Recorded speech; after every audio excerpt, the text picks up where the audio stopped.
gosto de explicar para o paciente, explicar para esse trabalho que a gente está fazendo, que o seu intestino é uma central de elaboração de insumos e de matéria-prima que vai subir na sua corrente sanguínea. E o seu cérebro é 1,5 kg de gordura que recebe com prioridade de 25% a 30% de tudo que você consome, de material energético, matéria energética que vem dos alimentos.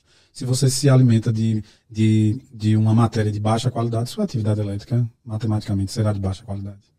Então, alguns estudos que dá para a gente citar, por exemplo, o achocolatado é um psicoestimulante que é uma bomba. Ali ele tem o açúcar refinado, o glutamato monossódico, que é o conservante, tem cafeína e tem leite. A respeito especificamente do leite, é um alimento inflamatório que é constituído na natureza para que o bebê multiplique de peso e tamanho no primeiro ano de vida. E nós, seres humanos, aqui somos os únicos mamíferos que consumimos leite na idade adulta ainda de outro animal. Então, a nossa produção, a nossa organização genética em DNA é tão simplesmente para consumir leite humano nos primeiros anos de vida. Tá? Então, o leite é um alimento considerado, por exemplo, em muitas culturas brasileiras como um alimento sagrado por ter interrompido o processo de fome de muita gente. Infelizmente, a fome está de volta ao Brasil, né?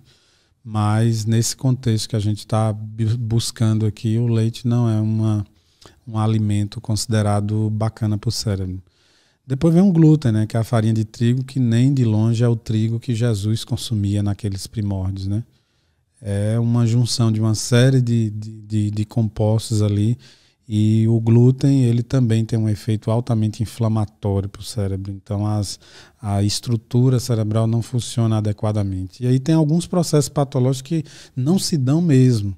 Então, assim, a gente pode falar de intolerância a glúten e a lactose, que inclusive é pego em exame de sangue, mas a gente pode falar muito mais também de hipersensibilidade. Você vai fazer o exame, não vai dar nada, você de algum modo é hipersensível ou é intolerante, se adaptou, então passou o desconforto clínico, mas o cérebro continua crescendo sofrendo ao longo de uma vida com aqueles alimentos.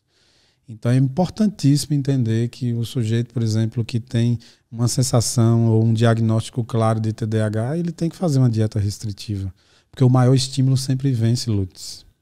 Se o sujeito descobre que é diabético, toma toda a medicação, faz o tratamento, mas não faz a dieta e continua comendo açúcar, ele não vai melhorar. Se o sujeito é hipertenso e continua fazendo uso de substâncias atreladas ao sal e outras questões que alteram o metabolismo para a pressão arterial, ele não vai melhorar. Porque o maior estímulo sempre vence. E o maior estímulo está na comida, não está na medicação. Entende? Entendo.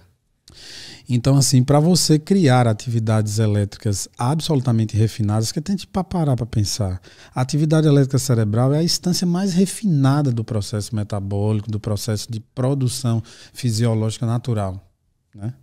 A gente metaboliza uma série de coisas, a gente filtra outras, enfim, mas você pegar a química de substâncias que você come, a matéria-prima, o suprassumo do que vem numa maçã, do que vem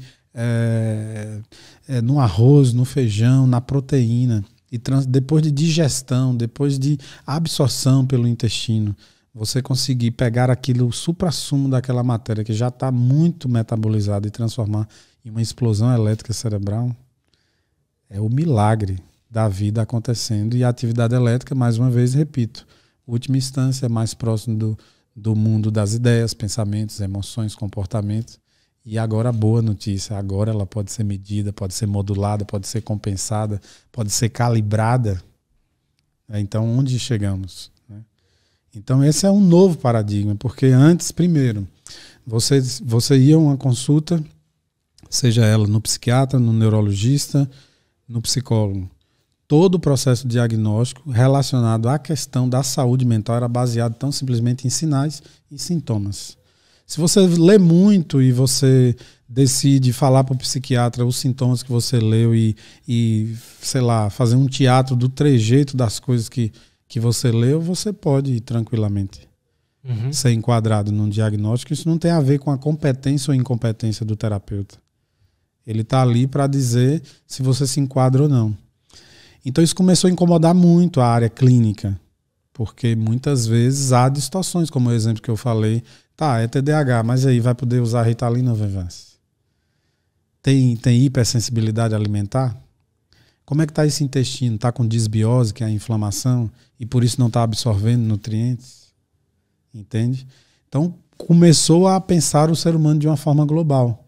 Então hoje, por exemplo, na nossa equipe, trabalhando com médicos integrativos, né, que é a área da medicina que consegue pensar de uma forma mais global e fazer uma organização. Outra coisa importantíssima, não tem como avançar em tratamentos com eficiência para funcionamento ótimo, tirar uma pessoa da depressão, colocar ela na alta performance, por exemplo, sem colocar a profissional nutricionista no processo.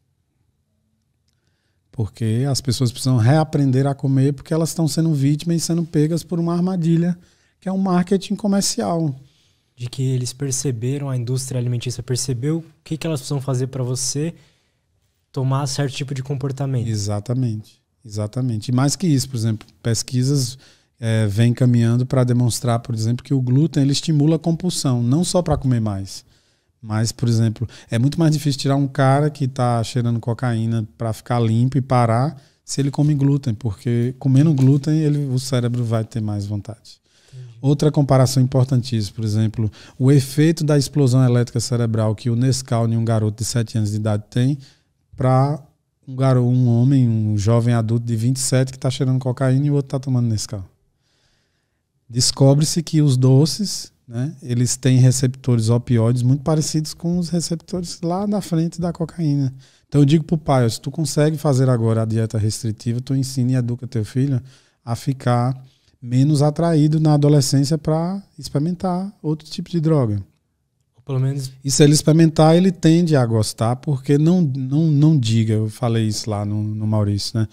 Não dá para dizer que droga é ruim, porque ela traz um efeito bom.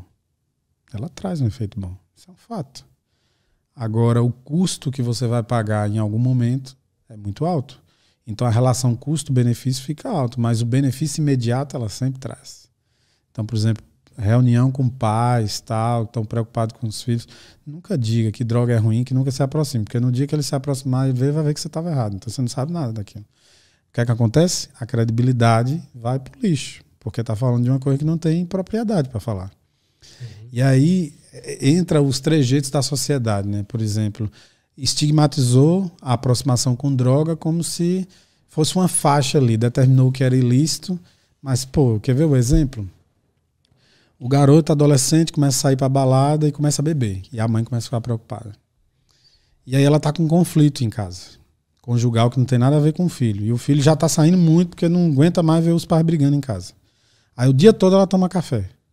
Aí de noite ela toma Rivotril para dormir e não consegue dormir, porque ela ficou psicoestimulando o dia inteiro. Aí um comprimido não dá, ela toma 2. Aí ela dá uma apagada no meio da noite e o menino chega tal. Ele acorda de manhã de ressaca do que ele tomou ou ingeriu e ela de ressaca do café e do Rivotril. Onde está a droga? Em todos os lugares está a droga. Consegue entender? Então é preciso ter essa lógica que existe um processo que modula o cérebro desde uma maçã que você come ao cafezinho que você toma o dia todo ou uma carreira de cocaína que o indivíduo cheira, entende?